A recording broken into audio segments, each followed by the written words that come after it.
E agora você acompanha pela Rádio Rio de Janeiro o programa Estudo das Obras de André Luiz. Vamos refletir sobre o livro Nosso Lar. Produção e apresentação, Tereza Cristina e Marco Antônio. Amigos ouvintes da emissora da Fraternidade, Rádio Rio de Janeiro, novamente estamos aqui, com a permissão de Jesus, para darmos continuidade ao estudo da vida no mundo espiritual através da obra Nosso Lar. Obra que foi ditada pelo espírito André Luiz e que foi psicografada por Francisco Cândido Xavier. Olá, caros ouvintes. Vamos começar o nosso estudo. Estamos no capítulo 37 do livro Nosso Lar, a preleção da ministra. No programa passado, nós conversávamos sobre a descrição que André Luiz faz da ministra veneranda. Ele relata para a gente que ela, apesar de ser uma ministra, ela tem atitudes simples, modestas. A gente comentou que o próprio comportamento dela em primeiro fazer uma conversa com os 20 escolhidos para perguntar foi uma atitude de humildade, porque com certeza o espírito da categoria de veneranda consegue ler o pensamento de todos, sabe a dúvida de todos e conhece os interesses, como o André Luiz colocou, da Assembleia.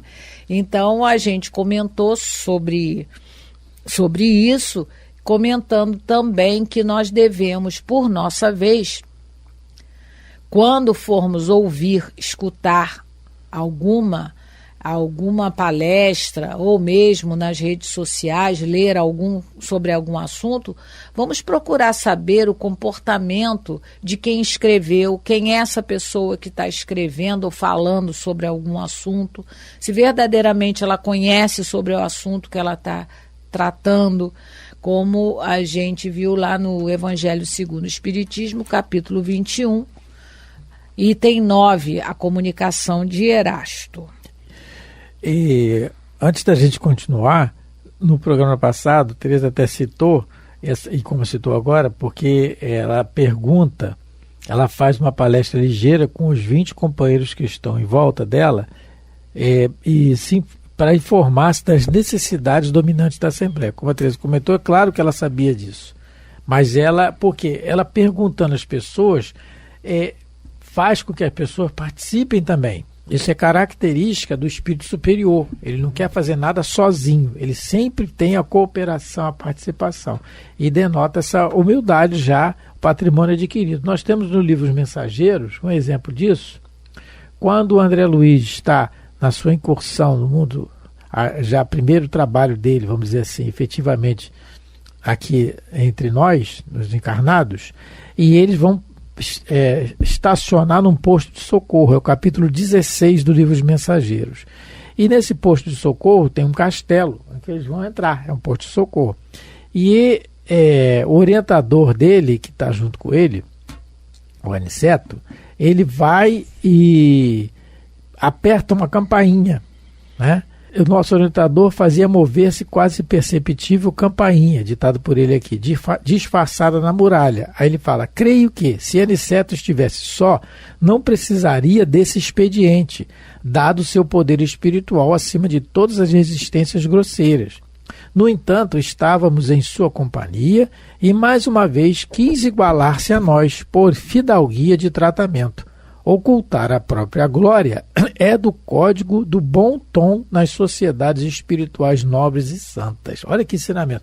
É o que ela está fazendo aqui. É claro que ela sabia a necessidade. Olha, é que mais tem bônus hora na colônia.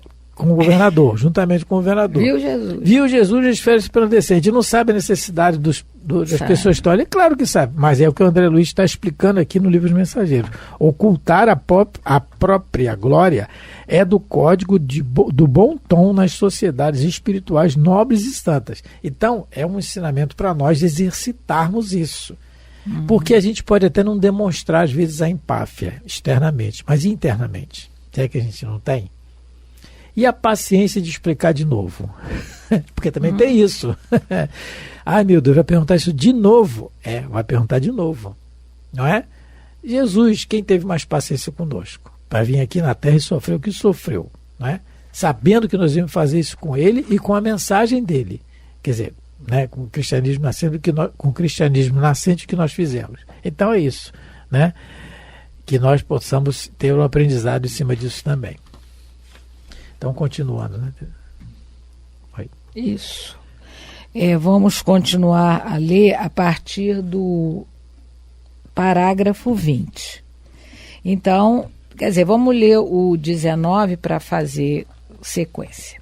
Depois de palestrar ligeiramente com os 20 companheiros, como a informar-se das necessidades dominantes da Assembleia em geral, com relação ao tema da noite, começou por dizer: agora vai começar a palestra da veneranda.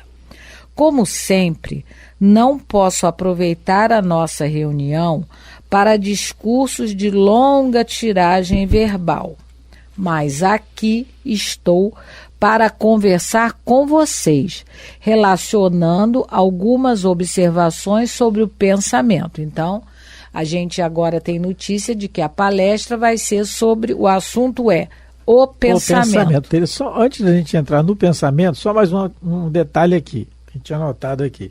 Ela fala assim, olha, não posso aproveitar a nossa reunião para discurso de longa tiragem verbal, mas aqui estou para conversar com vocês. Isso é um ensinamento para nós. Os espíritos nos informam também que quando da necessidade do estudo, isso é básico, isso é fundamental. A função da casa espírita é estudar a doutrina espírita. E o estudo é isso, é conversa. Então, que nós possamos adquirir sempre o hábito de estudar conversando, com o livro na mão. A gente sempre repete isso, mas é fundamental para nós, para todos nós. As palestras são importantíssimas. Hoje nós temos aí as lives, as palestras, a tecnologia avançada no celular. Você está esperando a sua consulta médica, está lá no celular ouvindo a sua palestra, você está no carro ouvindo a palestra. Excelente, é claro que é. Mas o estudo é fundamental. A reunião, o estudo, que nós possamos estar cada um com o seu livro na mão, tirando as dúvidas na hora, perguntando, questionando, não é? É isso que ela está dizendo aqui, ó, conversar com vocês, né? Relacionando observações sobre o assunto que vai ser o pensamento. E não podemos nos esquecer que conversa é trabalho. No livro Os Mensageiros, final do capítulo 6, o Vicente vai falar para o André Luiz justamente isso, que o Aniceto ensina para eles que toda conversação útil é trabalho. Então, a veneranda está ganhando bônus hora. Por isso que ela tem tanto. Ela trabalha, né, com certeza tem lá o trabalho dela, e essas palestras que ela fazem parte do trabalho dela, e com certeza ela está ganhando bônus horas, né? Não é aquele bônus hora duplicado, que a gente já sabe, né, que ele é duplicado ou triplicado quando é um trabalho sacrificial. Para ela, com certeza, eu acho que todos os trabalhos para ela já são prazerosos, mas esse aqui não é um trabalho sacrificial, fazer uma conversa, né, como ela mesma coloca. Ela está querendo deixar todo mundo à vontade, dizendo, ó, isso aqui nós não viemos aqui fazer, né, palestra, a gente veio ter uma conversa, não é? Ela quis já deixar todo mundo, na sua grande humildade, deixar todo mundo à vontade. Isso que a Teresa falou, gente, no final do capítulo 6, que ela fala... que dos mensageiros. Dos mensageiros. Eu estou aqui na mão, o Vicente fala, toda conversação útil... o Aniceto ensina sadia, que nos enriquece o conhecimento e aptidões para o serviço. É trabalho. Aí, mais adiante, o André Luiz pergunta assim, e se eu tentasse voltar aos assuntos inferiores da Terra, esquecendo a conversação edificante? Aí, o que é voltar aos assuntos inferiores? Seria o quê? Eu estou com saudade da minha velhinha, eu estou com isso, eu deixei isso lá, é isso, né? Mais ou menos é isso. Cadê meu consultório? Cadê meu consultório e tal? Aí o Vicente responde mais adiante, sorriu e retrucou, o prejuízo seria seu, porque aqui a palavra define o espírito, e se você fugisse à luz da palestra instrutiva, nossos orientadores conheceriam sua atitude imediatamente, porquanto sua presença se tornaria desagradável e seu rosto se cobriria de sombra indefinível. Olha que detalhe, porque o desencarnado é diferente de nós. Nós botamos a máscara, a maquiagem que engana a nós mesmos, né? Mas lá não, ia se cobrir de sombra na hora, ia ser identificado na hora. Então, mas se eu não treinar a fazer isso aqui, quando chegar lá, não vai dar, vai ficar mais complicado, não é? Então vamos começar a ler agora, né, o parágrafo 21. Agora vai começar a palestra sobre o pensamento. Encontram-se entre nós, no momento, algumas centenas de ouvintes que se surpreendem com a nossa esfera cheia de formas análogas às do planeta. Não haviam aprendido que o pensamento é linguagem universal? Então, peraí, o parágrafo é grande, então vamos por parte, né? Então, o que ela está dizendo? Que muitos desencarnados e alguns encarnados, eu estou dizendo, ficam meio abismados com tudo ser parecido como na Terra. Então, eles ficam impressionados porque muitos de nós temos essa visão equivocada de que quando a gente morrer, a gente vai viver em cima das nuvens, né? Comendo uva ou dormindo, né? Deve ser em cima da nuvem também, alguma coisa do gênero, né?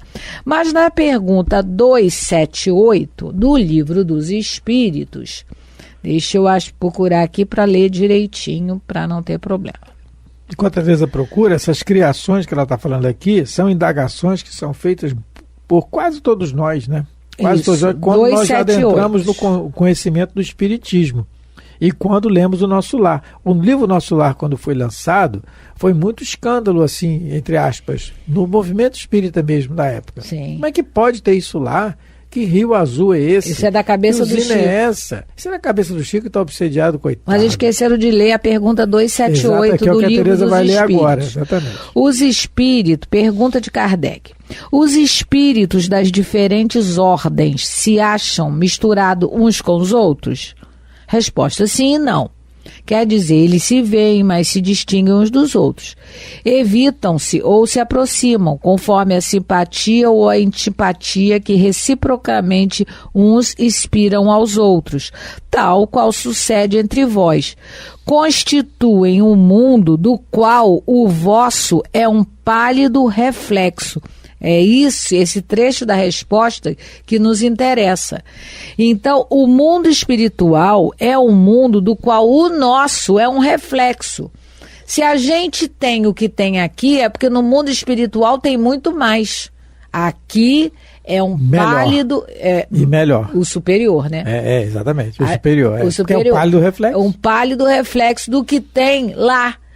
Não é? Nós aqui... Tudo que temos é um pálido reflexo do que temos lá no mundo espiritual. A gente já comentou aqui que a Dona Ivone do Amaral Pereira, no livro Memórias de um Suicida, ela nos faz menção, e esse livro, por ela, ele foi editado em 1930 e pouco, se eu não me engano. Mas ele foi escrito em 1926, começou a ser escrito. E lá no primeiro capítulo, ela descreve para gente, né, através do Camilo Castelo Branco, de um disquinho que tinha imagem e tinha som, onde eram gravados todos os informes dos que iam ser albergados no Instituto Correcional Maria de Nazaré. Então, quando que isso chegou aqui na Terra, esse disquinho com som, com imagem? Só depois de 1950. Não é? E chegou lá nos Estados Unidos, que aqui no Brasil chegou muito depois. Mas para provar que tudo que chega aqui para o nosso mundo é um pálido reflexo do mundo espiritual. Então, quem falou que o Chico estava inventando é porque não leu a pergunta 278 do Livro dos Espíritos, escrito por Allan Kardec, não é? Codificado. E também não leu a Gênese, no capítulo 14, item 13, em que Allan Kardec coloca a ação dos espíritos sobre os fluidos, criações fluídicas, fotografia do pensamento. Então, ele explica assim: Os fluidos espirituais, a Gênesis capítulo 14, item 13.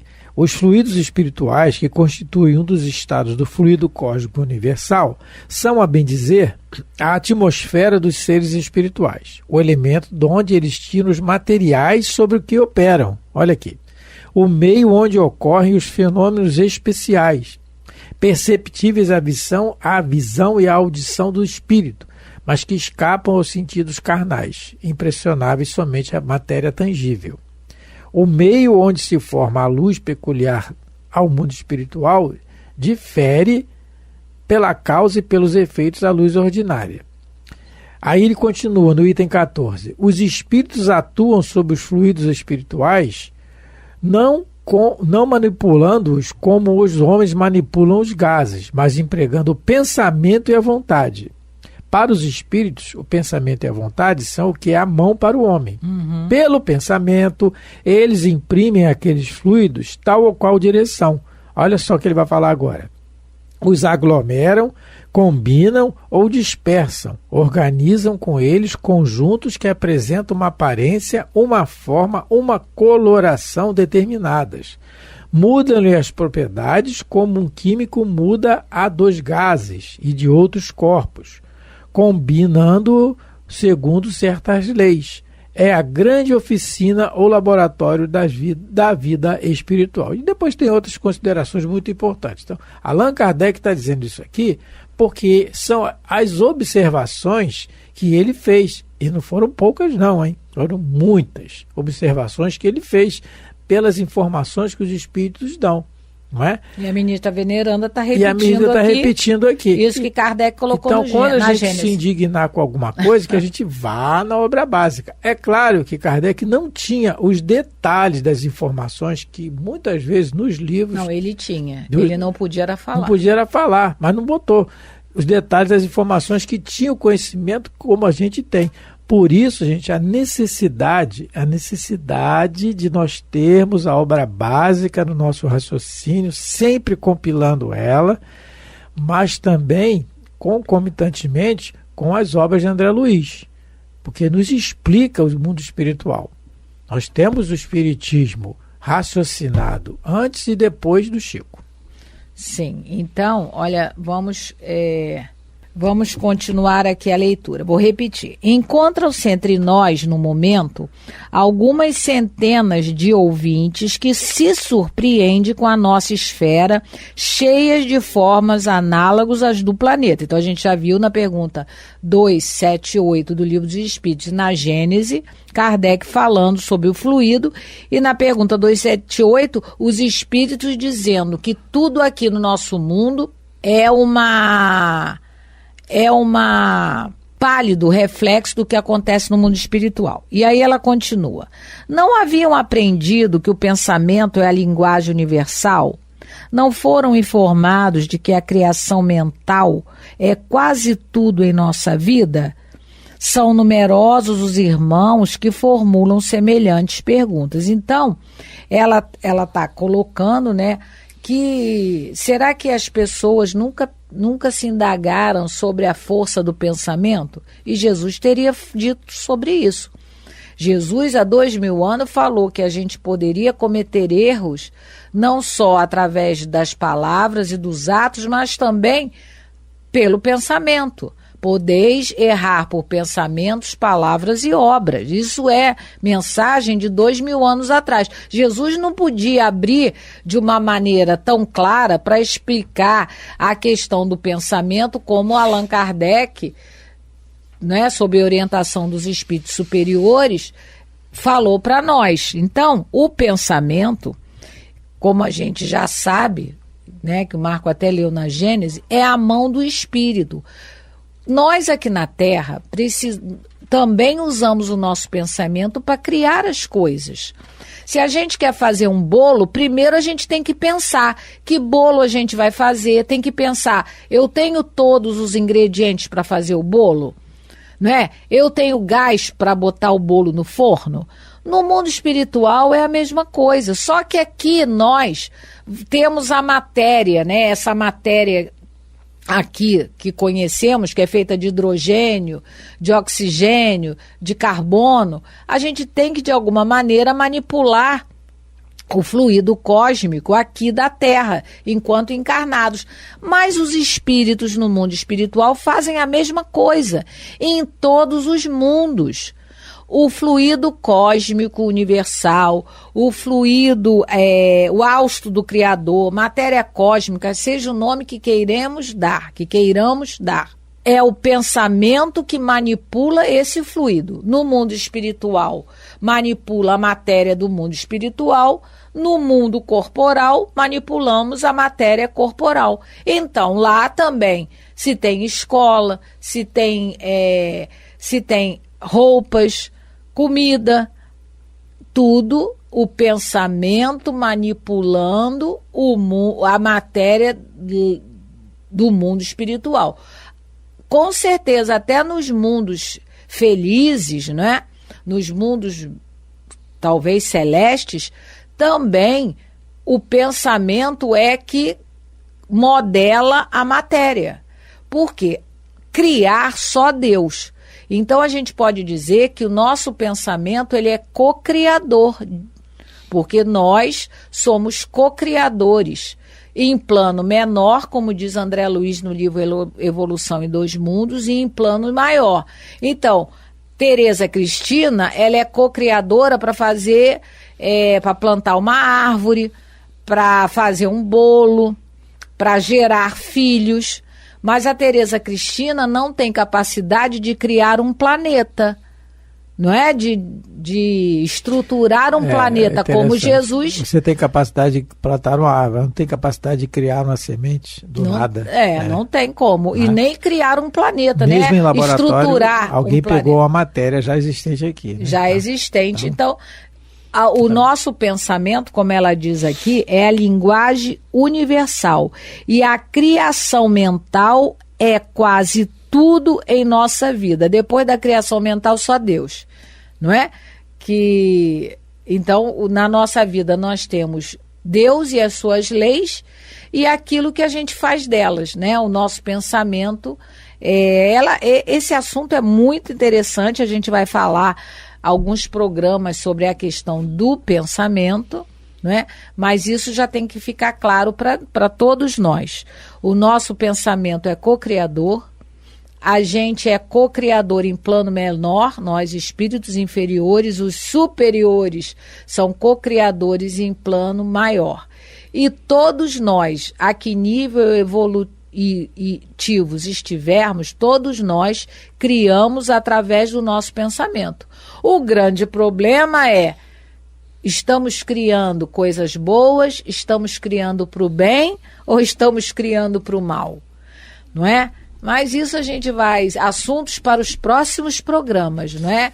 Porque, como a gente sempre comenta aqui, esse nosso relógio aqui na rádio é o que tem mais bônus horas. Ganha, trabalha sem parar o tempo todo. Esse assunto do pensamento é muito interessante e muito necessário para nós, porque o nosso pensamento é contínuo. Nós adquirimos um estágio de evolução, um estágio hominal, né? Passando por todos os outros reinos, é que o nosso raciocínio é contínuo. Não existe aquela frase, eu vou parar de pensar. Não existe parar de pensar. Eu fiz sem pensar. Não existe isso. Ninguém faz nada sem pensar. O pensamento ele é contínuo, você raciocina sempre. Então esse não é fragmentário como nos animais. Então a gente raciocina sim.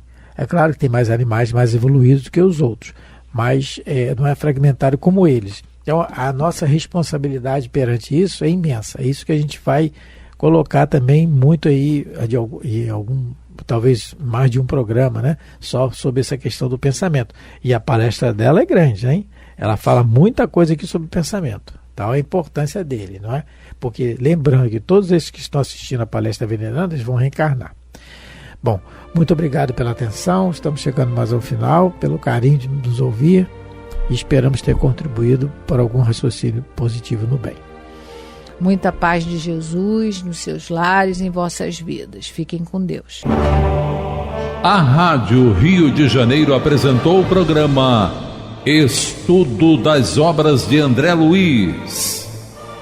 Produção e apresentação: Tereza Cristina e Marco Antônio.